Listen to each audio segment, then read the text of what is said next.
Hello everyone, ഈ വീഡിയോയിൽ നമ്മൾ ഡിസ്കസ് ചെയ്യുന്ന topic pipe and pipe fitting.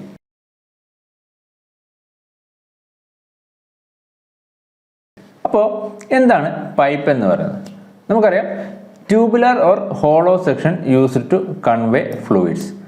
ഒരു ഫ്ലൂയിഡിനെ ട്രാൻസ്ഫർ ചെയ്യാൻ വേണ്ടി ഉപയോഗിക്കുന്ന ട്യൂബുലർ അല്ലെങ്കിൽ ഹോളോ സെക്ഷൻസിനെയാണ് നമ്മൾ എന്ത് പറയുന്നത്?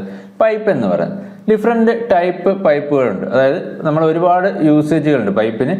ഡൊമസ്റ്റിക് ആൻഡ് ഹോട്ട് വാട്ടർ സപ്ലൈസിൽ, വേസ്റ്റ് വാട്ടർ ഔട്ട്ലെറ്റ്സിൽ, അതുപോലെ ഹൈ പ്രഷർ സ്റ്റീം സപ്ലൈസിൽ, ന്യൂമാറ്റിക് സിസ്റ്റംസിൽ, റെഫ്രിജറേഷൻ സിസ്റ്റംസിൽ, ഫ്യൂവൽ സിസ്റ്റംസിൽ, ലൂബ്രിക്കേഷൻ ഓയിൽ സപ്ലൈസ്, ഇങ്ങനെ ഡിഫറെൻറ്റ് ടൈപ്പ് പൈപ്പുകളും ഡിഫറെൻറ്റ് ടൈപ്പ് ട്യൂബുകളും നമ്മൾ വളരെയധികം ആപ്ലിക്കേഷൻസിന് എന്ത് ചെയ്യുന്നുണ്ട്? ഉപയോഗിക്കുന്നുണ്ട്.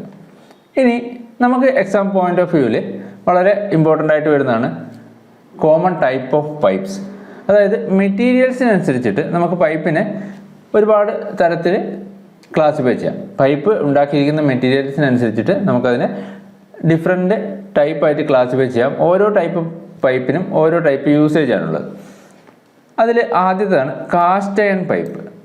ഇവിടെ മെറ്റീരിയൽ എന്തായിരിക്കും? കാസ്റ്റ് അയൺ ആയിരിക്കും. സാധാരണഗതിയിൽ സീവേജ് സിസ്റ്റംസിൽ യൂസ് ചെയ്യുന്നത് കാസ്റ്റ് അയൺ പൈപ്പുകളാണ്. സീവേജ് സിസ്റ്റത്തിൽ യൂസ് ചെയ്യുന്നത് കാസ്റ്റ് അയൺ പൈപ്പാണ്.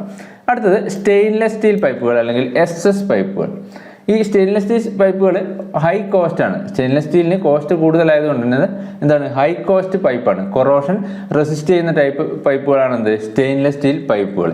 ഇവിടെ ഏറ്റവും ഇമ്പോർട്ടൻ്റ് ആയിട്ട് എപ്പോഴും വരുന്ന ക്വസ്റ്റ്യൻ, ഫുഡ് പ്രോസസ്സിംഗ് ഇൻഡസ്ട്രീസിൽ ഉപയോഗിക്കുന്നത് സ്റ്റെയിൻലെസ് സ്റ്റീൽ പൈപ്പുകളാണ്. ഫുഡ് പ്രോസസ്സിംഗ് ഇൻഡസ്ട്രീസിൽ കൂടുതലും ഉപയോഗിക്കുന്നത് എന്താണ്? Stainless steel പൈപ്പുകളാണ്.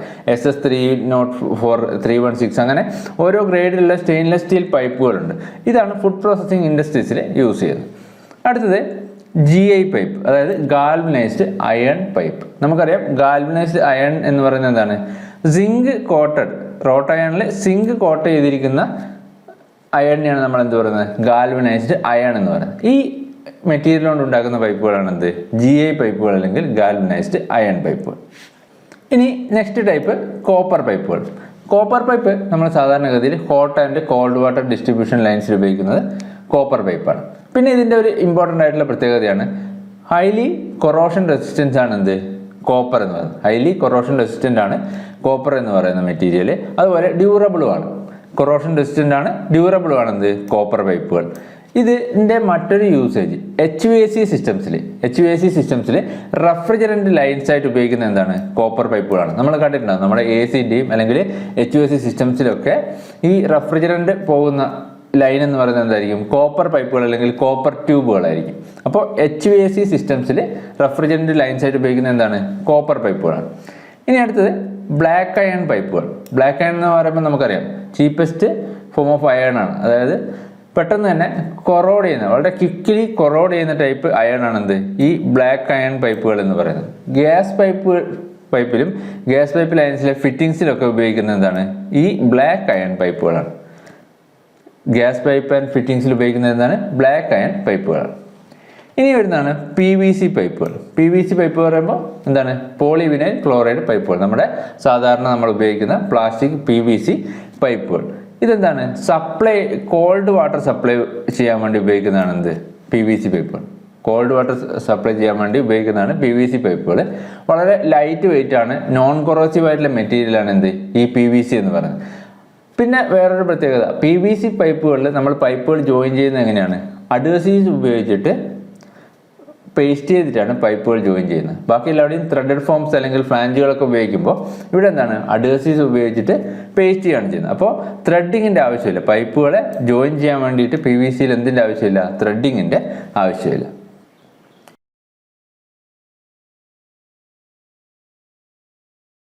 ഇനി നെക്സ്റ്റ് നമ്മൾ ഡിസ്കസ് ചെയ്യുന്നത് സ്റ്റാൻഡേർഡ് പൈപ്പ് സൈസിനെ പറ്റിയിട്ടാണ്. പൈപ്പ് സൈസ് നമ്മൾ എക്സ്പ്രസ് ചെയ്യുന്നത് അല്ലെങ്കിൽ സ്പെസിഫൈ ചെയ്യുന്നത് രണ്ട് നോൺ ഡയമെൻഷണൽ നമ്പറിൻ്റെ ടേംസിലാണ്. രണ്ട് നോൺ ഡയമെൻഷണൽ നമ്പർ ആയിട്ടാണ് നമ്മൾ പൈപ്പ് സൈസ് സ്പെസിഫൈ ചെയ്യുന്നത്. അതായത് പൈപ്പിൻ്റെ നോമിനൽ ഡയമീറ്റർ, ഒന്ന് പൈപ്പിൻ്റെ നോമിനൽ ഡയമീറ്റർ, മറ്റൊന്ന് പൈപ്പ് ഷെഡ്യൂൾ. ഇങ്ങനെ രണ്ട് നോൺ ഡയമെൻഷണൽ നമ്പറുകളാണ് പൈപ്പ് സൈസിനെ സ്പെസിഫൈ ചെയ്യാൻ വേണ്ടി നമ്മൾ ഉപയോഗിക്കുന്നത്. എന്തൊക്കെയാണ്? പൈപ്പിൻ്റെ നോമിനൽ ഡയമീറ്റർ അല്ലെങ്കിൽ ബോർ ഡയമീറ്ററും പൈപ്പിൻ്റെ ഷെഡ്യൂളുമാണ് പൈപ്പ് സൈസിനെ സ്പെസിഫൈ ചെയ്യാൻ വേണ്ടിയിട്ട് നമ്മൾ ഉപയോഗിക്കുന്നത്. ഇനി പൈപ്പ് ഡയമീറ്റർ നമ്മൾ സാധാരണഗതിയിൽ പൈപ്പിനെ സ്പെസിഫൈ ചെയ്യാൻ ഉപയോഗിക്കുന്നത് എന്താണ്? കോമൺ ആയിട്ടുള്ള ഒരു ടേമാണ് ഈ pipe diameter, nominal pipe diameter. ഈ പൈപ്പ് സൈസ് നമുക്ക് എക്സ്പ്രസ് ചെയ്യാൻ വേണ്ടിയിട്ട് 2 സ്റ്റാൻഡേർഡ് ഉണ്ട്, അല്ലെങ്കിൽ പൈപ്പ് ഡയമീറ്റർ നമ്മൾ 2 സ്റ്റാൻഡേർഡിൽ എക്സ്പ്രസ് ചെയ്യുന്നുണ്ട്. ഒന്ന് അമേരിക്കൻ സ്റ്റാൻഡേർഡും മറ്റൊന്ന് യൂറോപ്യൻ സ്റ്റാൻഡേർഡും. ഈ അമേരിക്കൻ സ്റ്റാൻഡേർഡിൽ എല്ലാം എന്തായിരിക്കും? ഇമ്പീരിയർ യൂണിറ്റ്സിലായിരിക്കും. അതായത് ആൻസി അല്ലെങ്കിൽ ASME പോലെയുള്ള സ്റ്റാൻഡേർഡ്സ്, അതായത് ഇമ്പീരിയർ യൂണിറ്റ്സിൽ ഇഞ്ചസിലൊക്കെ ആയിരിക്കും എന്ത് ചെയ്യുന്നത്? ഇവിടെ പൈപ്പ് സൈസ് എക്സ്പ്രസ് ചെയ്തിരിക്കുന്നത്. യൂറോപ്യൻ സ്റ്റാൻഡേർഡിൽ അല്ലെങ്കിൽ യൂറോപ്യൻ സിസ്റ്റംസിൽ മെട്രിക് യൂണിറ്റ്സിൽ, അതായത് മില്ലിമീറ്ററിലാണ് എന്ത് ചെയ്യുന്നത്? പൈപ്പ് സൈസ് നമ്മൾ എക്സ്പ്രസ് ചെയ്യുന്നത്. അതായത് പൈപ്പ് ഡയമീറ്റർ നമ്മൾ എക്സ്പ്രസ് ചെയ്യുന്നത്. ഇനി അമേരിക്കൻ സ്റ്റാൻഡേർഡിൽ നമ്മൾ പൈപ്പ് ഡയമീറ്റർ പറയുന്നത് നോമിനൽ പൈപ്പ് സൈസ് അല്ലെങ്കിൽ NPS, നോമിനൽ പൈപ്പ് സൈസ് അല്ലെങ്കിൽ നോമിനൽ ബോർ എന്ന ടേമിലാണ്. നോമിനൽ പൈപ്പ് സൈസ് അല്ലെങ്കിൽ നോമിനൽ ബോർ, ഇത്ര ഇഞ്ചസിൻ്റെ ടേംസിലായിരിക്കും അത് പറയുന്നുണ്ടാവുക, നോമിനൽ പൈപ്പ് സൈസ് അല്ലെങ്കിൽ NPS. ഇനി യൂറോപ്യൻ സിസ്റ്റത്തിൽ പൈപ്പ് സൈസ് അല്ലെങ്കിൽ പൈപ്പ് ഡയമീറ്റർ നമ്മൾ പറയുന്നത് നോമിനൽ ഡയമീറ്ററിൻ്റെ ടേംസിലാണ്. DN എന്നുള്ള ലെറ്റർ വെച്ചിട്ടാണ് അത് റെപ്രസെൻ്റ് ചെയ്യുന്നത്. നോമിനൽ ഡയമീറ്ററിൻ്റെ ടേമിലാണ് നമ്മൾ യൂറോപ്യൻ സിസ്റ്റത്തിൽ പൈപ്പ് ഡയമീറ്റർ എക്സ്പ്രസ് ചെയ്യുന്നത്. ഈ തന്നിരിക്കുന്നത് കോമൺ ആയിട്ട് നമ്മൾ ഉപയോഗിക്കുന്ന സ്റ്റാൻഡേർഡ് ഡയമീറ്ററാണ്. ആദ്യത്തേത് 0.5 ഇഞ്ച്, അതായത് NPSൻ്റെ ടേംസിലാണെങ്കിൽ 0.5 ഇഞ്ച്, DNൻ്റെ ടേമിലാകുമ്പോൾ 15 mm. അങ്ങനെ ഉള്ള കോമൺ ആയിട്ടുള്ള സ്റ്റാൻഡേർഡ് പൈപ്പ് ഡയമീറ്റേഴ്സാണ് ഈ തന്നിരിക്കുന്നത്. അപ്പോൾ പൈപ്പ് ഡയമീറ്റർ നമ്മൾ 2 സിസ്റ്റത്തിൽ എക്സ്പ്രസ് ചെയ്യുന്നുണ്ട്, അമേരിക്കൻ സ്റ്റാൻഡേർഡ് സിസ്റ്റത്തിലും യൂറോപ്യൻ സിസ്റ്റത്തിലും. അമേരിക്കൻ സ്റ്റാൻഡേർഡ് സിസ്റ്റത്തിൽ പൈപ്പ് ഡയമീറ്റർ നമ്മൾ NPS, നോമിനൽ പൈപ്പ് സൈസിൻ്റെ ടേമിലും, യൂറോപ്യൻ സിസ്റ്റത്തിൽ നോമിനൽ ഡയമീറ്റർ എന്ന ടേമിൽ അല്ലെങ്കിൽ DN എന്നുള്ള ടേമിലുമാണ് നമ്മൾ എക്സ്പ്രസ് ചെയ്യുന്നത്. ഇനി ഇതിൽ തന്നെ പൈപ്പ് സൈസിൻ്റെ നോമിനൽ ബോറിൻ്റെ സൈസ്, അതായത് nominal bore 14 inch and above ആണെങ്കിൽ, nominal bore 14 inch and above ആണെങ്കിൽ ഈ ഔട്ട്സൈഡ് ഡയമീറ്ററും പൈപ്പിൻ്റെ ഔട്ട്സൈഡ് ഡയമീറ്ററും നോമിനൽ ബോറിൻ്റെ ഡയമീറ്ററും എന്തായിരിക്കും? സെയിം ആയിരിക്കും. പൈപ്പിൻ്റെ ഔട്ട്സൈഡ് ഡയമീറ്ററും നോമിനൽ ബോറിൻ്റെ ഡയമീറ്ററും സെയിം ആയിരിക്കും. ഇതിൽ നോമിനൽ ബോർ ഡയമീറ്റർ അല്ലെങ്കിൽ 14 ഇഞ്ചസിലും കൂടുതൽ നോമിനൽ ബോർ ഡയുള്ള പൈപ്പുകളിൽ നോമിനൽ ബോർ ഡയമീറ്ററും ഔട്ട്സൈഡ് ഡയമീറ്ററും സെയിം ആയിരിക്കും. 12 ഇഞ്ചോ അതിന് താഴെയോ ഉള്ള പൈപ്പ് സൈസിൽ, നോമിനൽ ബോറിൻ്റെ 12 ഇഞ്ചോ അതിൽ താഴെയോ ഉള്ള പൈപ്പ് സൈസിൽ എന്തായിരിക്കും? നോമിനൽ ബോർ ഡയമീറ്ററും ഔട്ട്സൈഡ് ഡയമീറ്ററും പൈപ്പിൻ്റെ ഔട്ട്സൈഡ് ഡയമീറ്ററും എന്തായിരിക്കും? ഡിഫറൻ്റ് ആയിരിക്കും. ഇനി നെക്സ്റ്റ് പൈപ്പ് ഷെഡ്യൂൾ. നമ്മൾ പറഞ്ഞു പൈപ്പ് സൈസ് നമ്മൾ എക്സ്പ്രസ് ചെയ്യുന്നത് എങ്ങനെയാണ്? നോമിനൽ ഡയമീറ്റർ ആൻഡ് പൈപ്പ് ഷെഡ്യൂളിൻ്റെ ടേമിലാണ്. അപ്പോൾ അടുത്തത് പൈപ്പ് ഷെഡ്യൂൾ. എന്താണ് ഈ പൈപ്പ് ഷെഡ്യൂൾ എന്നുള്ള നമ്പർ എക്സ്പ്രസ് ചെയ്യുന്നത്? പൈപ്പ് ഷെഡ്യൂൾ പൈപ്പിൻ്റെ വാൾ തിക്നെസ്സിനെയാണ് സ്പെസിഫൈ ചെയ്യുന്നത്. പൈപ്പ് ഷെഡ്യൂൾ ഒരു പെർട്ടിക്കുലർ നമ്പർ ആയിരിക്കും. അത് എന്തിനാണ് എക്സ്പ്രസ് ചെയ്യുന്നത് അല്ലെങ്കിൽ എന്തിനാണ് സ്പെസിഫൈ ചെയ്യുന്നത്? പൈപ്പിൻ്റെ വാൾ തിക്നെസ്സിനെയാണ്. ഈ വാൾ തിക്നെസ് ഇൻക്രീസ് ചെയ്യുന്നതനുസരിച്ചിട്ട് പൈപ്പിൻ്റെ എന്ത് കൂടും? മെക്കാനിക്കൽ സ്ട്രെങ്ത് കൂടും. അപ്പോൾ ഈ ഷെഡ്യൂൾ ഇൻക്രീസ് ചെയ്യുന്നതനുസരിച്ചിട്ട്, അതായത് ഷെഡ്യൂളിൽ നമ്മൾ കൊടുക്കുന്ന നമ്പറിൻ്റെ വാല്യൂ ഇൻക്രീസ് ചെയ്യുന്നതനുസരിച്ചിട്ട് പൈപ്പിൻ്റെ വാളിൻ്റെ തിക്നെസ്സും ഇൻക്രീസ് ചെയ്യും. അതായത് ഇവിടെ ഈ തന്നിരിക്കുന്നത് കോമൺ ആയിട്ട് ഉള്ള അവൈലബിൾ ആയിട്ടുള്ള ഷെഡ്യൂളാണ്. 5S, 10S, 10, 20, 30 അങ്ങനെ XXX അതുപോലെ 160 ഇത്ര വരെ കോമൺ ആയിട്ടുള്ള ടൈപ്പ് ഷെഡ്യൂളുകൾ നമുക്ക് അവൈലബിൾ ആയിട്ടുള്ള കോമൺ ആയിട്ടുള്ള ഷെഡ്യൂളുകളാണ്. ഇതിൽ ഈ ഷെഡ്യൂൾ ഇൻക്രീസ് ചെയ്യുന്നതനുസരിച്ചിട്ട്, അതായത് 10ൽ നിന്ന് 20ലേക്ക് ഇൻക്രീസ് ചെയ്യുമ്പോൾ കറസ്പോണ്ടിങ് പൈപ്പിൻ്റെ വാൾ തിക്നെസ് എന്ത് ചെയ്യും? ഇൻക്രീസ് ചെയ്യും. അതാണ് പറഞ്ഞിരിക്കുന്നത്. Wall thickness increases with schedule increase ചെയ്യുന്നതനുസരിച്ചിട്ട് പൈപ്പിൻ്റെ വാൾ തിക്നെസ്സും ഇൻക്രീസ് ചെയ്യും. അപ്പോൾ പൈപ്പ് ഷെഡ്യൂൾ എന്ന് പറയുന്നത് എന്തിനാണ് എക്സ്പ്രസ് ചെയ്യുന്നത്? അത് പൈപ്പിൻ്റെ വാൾ തിക്നെസ് ആണ് റെപ്രസെൻ്റ് ചെയ്യുന്നത്.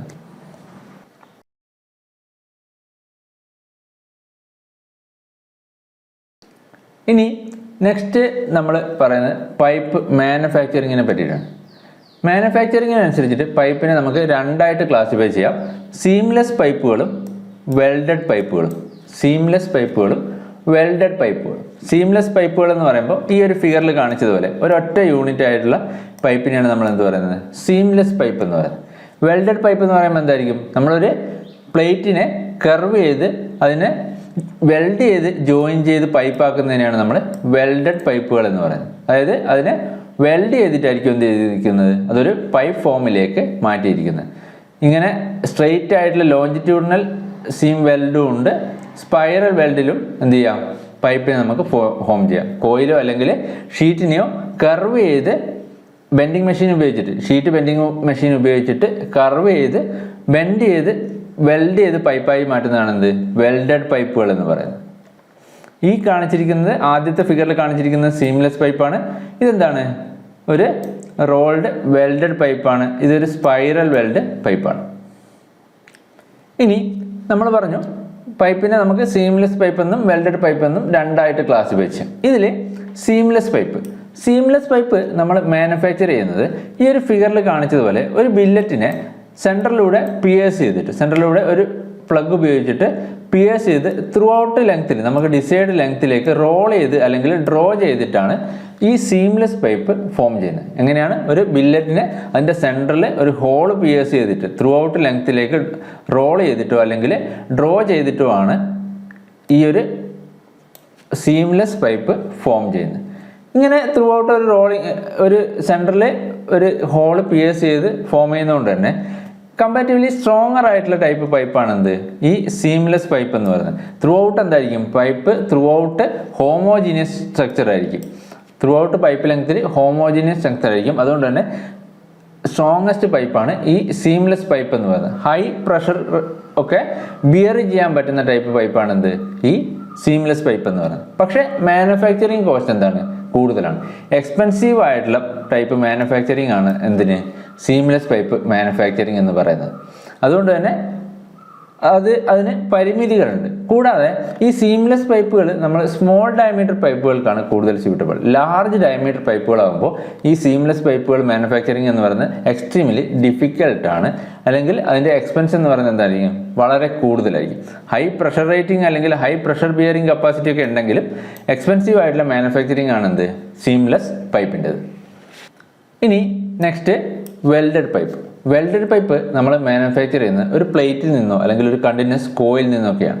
ഇവിടെ ഈ പ്ലേറ്റിന് അല്ലെങ്കിൽ കോയിലിനെ ഒരു പ്ലേറ്റ് ബെൻഡിങ് മെഷീൻ ഉപയോഗിച്ചിട്ട് സർക്കുലർ സെക്ഷൻ ഫോമിലേക്ക് റോൾ ചെയ്തെടുക്കുന്നു. ഒരു സർക്കുലർ സെക്ഷൻ്റെ ഫോമിലേക്ക് എന്ത് ചെയ്യുന്നു, റോൾ ചെയ്യുന്നു. അതിനുശേഷം എൻഡുകൾ വെൽഡ് ചെയ്തിട്ടാണ് വെൽഡഡ് പൈപ്പ് ഫോം ചെയ്യുന്നത്. ഒരു പ്ലേറ്റിനെ ഒരു സർക്കുലർ സെക്ഷനിലേക്ക് റോൾ ചെയ്ത് എൻഡുകൾ വെൽഡ് ചെയ്തിട്ട് ഫോം ചെയ്യുന്ന പൈപ്പുകളാണെന്ത്, വെൽഡഡ് പൈപ്പുകൾ എന്ന് പറയുന്നത്. വെൽഡിങ് ഫില്ലർ മെറ്റീരിയൽ ഉപയോഗിക്കുന്ന വെൽഡിങ്ങോ അല്ലെങ്കിൽ ഫില്ലർ മെറ്റീരിയൽ ഉപയോഗിക്കാത്ത വെൽഡിങ്ങോ ആവാം. അപ്പോൾ ഇങ്ങനെ വെൽഡ് ചെയ്തെടുക്കുന്നതുകൊണ്ട് തന്നെ ഏത് സൈസിലുള്ള പൈപ്പ് നമുക്ക് എന്ത് ചെയ്യാൻ പറ്റും, മാനുഫാക്ചർ ചെയ്യാൻ പറ്റും. അതായത് ലാർജ് സൈസ് മാനുഫാക്ചറിങ്ങിന് സ്യൂട്ടബിൾ ആയിട്ടുള്ളത് എന്താണ്, ലാർജ് സൈസ് ഉള്ള പൈപ്പുകൾ മാനുഫാക്ചർ ചെയ്യാൻ സ്യൂട്ടബിൾ ആയിട്ടുള്ള പ്രോസസ്സ് എന്ന് പറയുന്നത് വെൽഡിംഗ് ആണ്. അല്ലെങ്കിൽ വെൽഡഡ് പൈപ്പിന് നമുക്ക് ഏത് സൈസിൽ വേണമെങ്കിൽ എന്ത് ചെയ്യാം, മാനുഫാക്ചർ ചെയ്യാം. അപ്പർ സൈസിന് ഒരു റെസ്ട്രിക്ഷനും ഇല്ല. നമ്മൾ സീംലെസ് പൈപ്പിൻ്റെ കേസിൽ പറഞ്ഞു എന്താണ്, അത് കമ്പാരിറ്റീവ്ലി സ്മോൾ ഡയമീറ്റർ പൈപ്പുകൾ ഫോം ചെയ്യാനാണ് സ്യൂട്ടബിൾ. ഇനി നമ്മൾ പൈപ്പ് വെൽഡിങ്ങിന് ഉപയോഗിക്കുന്ന ഡിഫറെൻറ്റ് വെൽഡിംഗ് മെത്തേഡാണ് electric resistance welding, electric fusion welding, high frequency welding, submerged ആർക്ക് വെൽഡിങ്. ഇതാണ് കോമൺ ആയിട്ട് പൈപ്പ് വെൽഡിങ്ങിന് ഉപയോഗിക്കുന്ന welding techniques. Electric resistance welding, electric fusion welding, high frequency welding, submerged ആർക്ക് welding. ഇനി next നമ്മൾ പറയുന്നത് പൈപ്പിൻ്റെ സ്റ്റാൻഡേർഡ് കളർ കോഡ്സിനെ പറ്റിയിട്ടാണ്. നമുക്കറിയാം ഇൻഡസ്ട്രീസിലൊക്കെ ഡിഫറെൻറ്റ് ഫ്ലൂയിഡ്സ് പാസ് ചെയ്യുന്ന ഒരുപാട് ലൈൻ ഉണ്ടാവും. അപ്പോൾ ഈ ലൈനുകളൊക്കെ നമ്മൾ ഡിസ്റ്റിങ്വിഷ് ചെയ്യാൻ വേണ്ടിയിട്ട് സ്റ്റാൻഡേർഡ് ആയിട്ടുള്ള കുറച്ച് കളർ കോഡുകളുണ്ട്. ഡിസ്റ്റിങ്വിഷ് ചെയ്യാൻ വേണ്ടിയിട്ടും അല്ലെങ്കിൽ ഐഡൻറ്റിഫൈ ചെയ്യാൻ വേണ്ടിയിട്ടും അതുപോലെ പ്ലംബേഴ്സിനൊക്കെ അവരുടെ വർക്ക് എളുപ്പമാക്കാനും വേണ്ടിയിട്ട് ഡിഫറെൻറ്റ് സ്റ്റാൻഡേർഡ് കളർ കോഡ്സ് ഉണ്ട്. ആ കളർ കോഡ്സിനെ പറ്റിയിട്ടാണ് ഇനി നമ്മൾ പറയുന്നത്. ആദ്യത്തേത് ഫ്ലെയിമബിൾ ആൻഡ് അല്ലെങ്കിൽ ഓക്സിഡൈസിങ് ഫ്ലൂയിഡ്. ഫ്ലെയിമബിളോ അല്ലെങ്കിൽ ഓക്സിഡൈസിങ്ങോ ആയിട്ടുള്ള ഫ്ലൂയിഡ് കണ്ടെയ്ൻ ചെയ്യുന്ന പൈപ്പുകളെ നമ്മൾ ബ്ലാക്ക് ടെക്സ്റ്റ് ഓൺ യെല്ലോ ബാക്ക്ഗ്രൗണ്ടിലാണ് റെപ്രസെൻ്റ് ചെയ്യുന്നത്. അതായത് ഒരു പൈപ്പിലൂടെ ഫ്ലെയിമബിൾ ഫ്ലൂയിഡ്സോ അല്ലെങ്കിൽ വേപ്പേഴ്സോ അല്ലെങ്കിൽ ഓക്സിഡൈസിങ് ഏജൻറ്റോ അങ്ങനെ ഫ്ലെയിമബിൾ ആയിട്ടുള്ള എന്തെങ്കിലും സബ്സ്റ്റൻസ് ആണ് അല്ലെങ്കിൽ എന്തെങ്കിലും ലിക്വിഡ് ആണ് കൺവേ ചെയ്യുന്നതെങ്കിൽ അതിൽ നമ്മൾ ബ്ലാക്ക് ടെക്സ്റ്റ് യെല്ലോ ബാക്ക്ഗ്രൗണ്ടിൽ പ്രൊവൈഡ് ചെയ്തിട്ടുണ്ടാകും. അത് കണ്ടാൽ നമ്മൾ എന്ത് മനസ്സിലാക്കണം, അതൊരു ഫ്ലെയിമബിൾ ഫ്ലൂയിഡ് കണ്ടെയ്ൻ ചെയ്യുന്ന ലൈനാണ്. ബ്ലാക്ക് ഓൺ യെല്ലോ ആണെങ്കിൽ അത് ഫ്ലെയിമബിൾ ഫ്ലൂയിഡ് കണ്ടെയ്ൻ ചെയ്യുന്ന ലൈനാണ്. ഇനി കമ്പസ്റ്റൻ ലിക്വിഡ്സ്, അതായത് കമ്പസ്റ്റൻ ചെയ്യുന്ന ഇഗ്നൈറ്റ് ചെയ്യുന്ന ഫ്ലൂയിഡ്സ് ഹീറ്റിൻ്റെ പ്രസൻസിൽ അല്ലെങ്കിൽ ഹീറ്റ് സോഴ്സിൽ ഫ്ലെയിമബിൾ ആകുന്ന, സാധാരണഗതിയിൽ നോൺ ഫ്ലെയിമബിൾ ആയിട്ടുള്ള ഹീറ്റ് സോഴ്സിൻ്റെ കേസിൽ ഫ്ലെയിമബിൾ ആയിട്ടുള്ള ലിക്വിഡ്സ് ആണെങ്കിൽ നമ്മൾ white text on brown background ആയിരിക്കും. White text on brown background ആണെങ്കിൽ എന്തായിരിക്കും? കമ്പസ്റ്റബിൾ ഫ്ലൂയിഡ് ആയിരിക്കും. White on brown combustible fluid, അത് ഓർത്ത് വെക്കുക. ഇനി ടോക്സിക് അല്ലെങ്കിൽ കൊറോസീവ് ആയിട്ടുള്ള സബ്സ്റ്റൻസ് ആണെങ്കിൽ, കൊറോസീവോ ടോക്സിക്കോ ആയിട്ടുള്ള സബ്സ്റ്റൻസ് ആണെങ്കിൽ നമ്മളത് റെപ്രസെൻ്റ് ചെയ്യുന്നത് ബ്ലാക്ക് ടെസ്റ്റ് വിത്ത് എൻ ഓറഞ്ച് ബാക്ക്ഗ്രൗണ്ട്. ഒരു ഓറഞ്ച് ബാക്ക്ഗ്രൗണ്ടിൽ ബ്ലാക്ക് ടെസ്റ്റ് ആണെങ്കിൽ നമുക്ക് എന്ത് മനസ്സിലാക്കണം? അതൊരു കൊറോസീവ് സബ്സ്റ്റൻസ് അല്ലെങ്കിൽ ടോക്സിക് ആയിട്ടുള്ള ഫ്ലൂയിഡ് കണ്ടെയ്ൻ ചെയ്യുന്ന പൈപ്പ് ലൈനാണ്. ബ്ലാക്ക് ഓൺ ഓറഞ്ച് ആണെങ്കിൽ എന്താണ്? ടോക്സിക് ആൻഡ് കൊറോസീവ് ഫ്ലൂയിഡ്സിനെ റെപ്രസെൻ്റ് ചെയ്യാൻ വേണ്ടി ഉപയോഗിക്കുന്നതാണ് എന്ത്? Black on orange. ഇനി നെക്സ്റ്റ് ഫയർ കൊഞ്ചിങ് ലിക്വിഡ്സ്, അതായത് വാട്ടർ അല്ലെങ്കിൽ അതുപോലെയുള്ള ഫയർ സപ്രസ് ചെയ്യുന്ന, തീ കെടുത്തുന്ന ടൈപ്പ് ഫ്ലൂയിഡ്സ് അല്ലെങ്കിൽ അതുപോലെയുള്ള വേപ്പേഴ്സ് ഒക്കെ കണ്ടെയ്ൻ ചെയ്യുന്ന പൈപ്പ് ലൈൻസ് ആണെങ്കിൽ നമ്മൾ അതിനെ റെപ്രസെൻ്റ് ചെയ്യുന്നത് വൈറ്റ് ടെക്സ്റ്റ് ഓൺ റെഡ് ബാക്ക്ഗ്രൗണ്ടിലായിരിക്കും. വൈറ്റ് ഓൺ റെഡ് ആണെങ്കിൽ, വൈറ്റ് ഓൺ റെഡ് ബാക്ക്ഗ്രൗണ്ട് ആണെങ്കിൽ നമ്മൾ എന്ത് മനസ്സിലാക്കണം? അതൊരു ഫയർ കൊഞ്ചിങ് ഫ്ലൂയിഡ് കണ്ടെയ്ൻ ചെയ്യുന്ന ലൈനാണ്, വൈറ്റ് ഓൺ റെഡ്. ഇനി അതർ വാട്ടർ, നമ്മൾ ഇപ്പോൾ ഫയർ കൊഞ്ചിങ് വാട്ടർ ആണെങ്കിൽ നമ്മൾ വൈറ്റ് ഓൺ റെഡിലാണ് റെപ്രസെൻ്റ് ചെയ്യുന്നത്. ഇനി അതർ വാട്ടർ, അതായത് നമ്മൾ ബാക്കിയുള്ള യൂസുകൾക്ക് യൂസ് ചെയ്യുന്ന ബോയിലർ വാട്ടർ അല്ലെങ്കിൽ പോർട്ടബിൾ കൂളിംഗ് വാട്ടർ, അങ്ങനെ അതർ ടൈപ്പ് വാട്ടർ ഫ്ലോ ചെയ്യുന്ന ലൈനുകളെ നമ്മൾ റെപ്രസെൻ്റ് ചെയ്യുന്നത് അല്ലെങ്കിൽ പൈപ്പുകളെ നമ്മൾ റെപ്രസെൻ്റ് ചെയ്യുന്നത് വൈറ്റ് ടെക്സ്റ്റ് ഓൺ ഗ്രീൻ ബാക്ക്ഗ്രൗണ്ടിലാണ്. വൈറ്റ് ഓൺ ഗ്രീൻ ആണെങ്കിൽ എന്താണ്?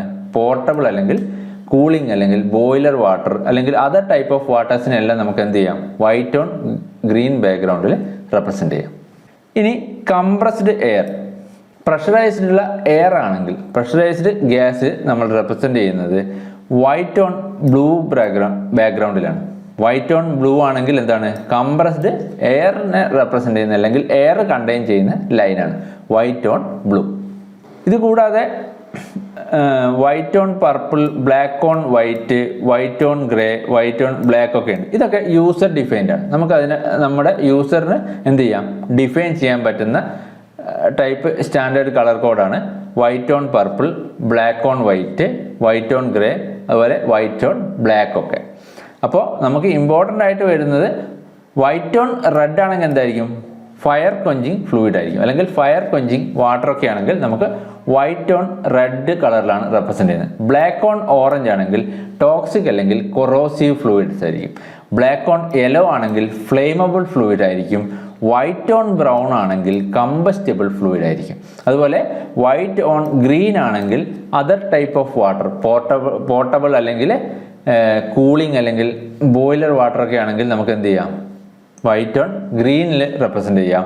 വൈറ്റ് ഓൺ ബ്ലൂ ആണെങ്കിൽ കംപ്രസ്ഡ് എയർ, കംപ്രസ്ഡ് എയറിനെ നമ്മൾ റെപ്രസെൻ്റ് ചെയ്യുന്നത് വൈറ്റ് ഓൺ ബ്ലൂവിലാണ് കംപ്രസ്ഡ് എയർ ലൈനിനെ നമ്മൾ റെപ്രസെൻ്റ് ചെയ്യുന്നത്. അപ്പോൾ ഇത്രയാണ് ഇമ്പോർട്ടൻ്റ് ആയിട്ടുള്ള കളർ കോഡുകൾ.